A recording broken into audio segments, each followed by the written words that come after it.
talking to you about my concerns about the recent revelations about Commissioner Ippolito.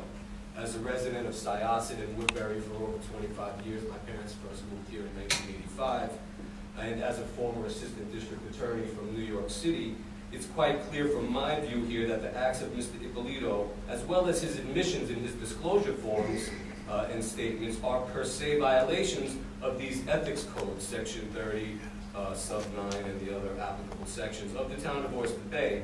And as such, I am asking you, Mr. Supervisor, to relieve Mr. Ippolito of his position.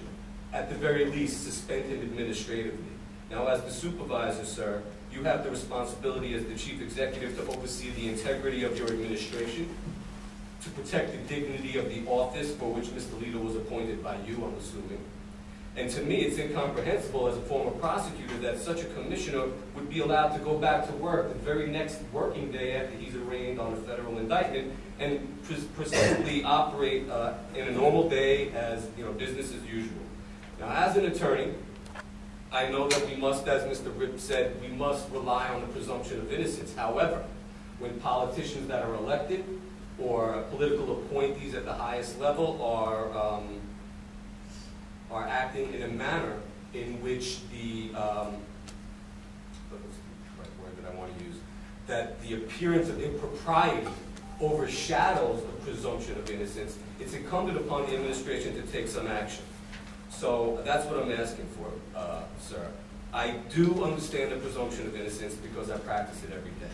However, it's incumbent upon you, it's not incumbent upon you, Supervisor, to wait for the legal system, the federal legal system, to take action before you can act. Termination or suspension administratively during the process of the federal matter is extremely necessary here to instill public trust. And anything short of that, sir, is a complete affront to the residents of the town of Oyster Bay. Now, with that being said, I do want to congratulate each and every one of you for your service and all the good things that you've done for this town. I'm not belittling any of you, but I ask you to take this very seriously and at the very least take some action so that we, the public, can actually have faith in the things that you're going to do moving forward. Now, I don't want to belabor the record in any way, but Section 30 of the Ethics Code, sub 11, indicates the penalties for certain offenses, and obviously failure to file these forms for the financial disclosure is obviously a violation in and of itself.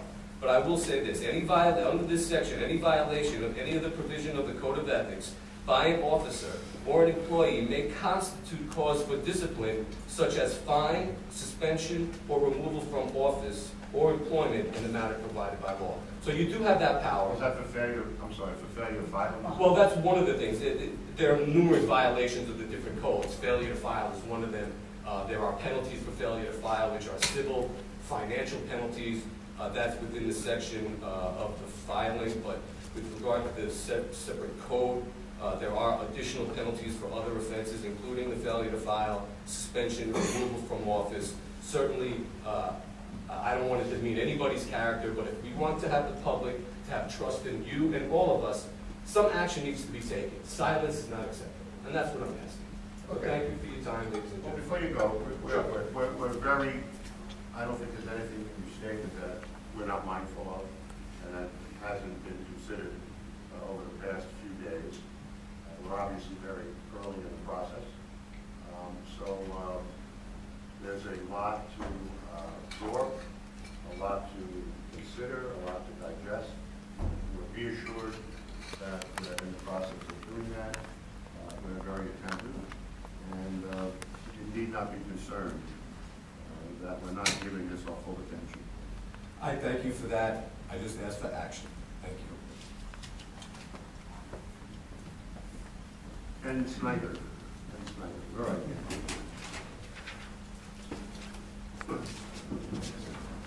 Maybe more appropriate to say good afternoon. Good afternoon. Oh, good afternoon. I will attempt to be as brief and concise in my comments as possible. Take your time. Well, I'm glad to see that you guys appear to be a patient group, so I appreciate that. Thank you so much. Yeah, and I also appreciate the opportunity to speak with you today on an issue that is of great concern to me, and I hope is of concern to you as well. And that has to do with the fast tracking of the Trans-Pacific Partnership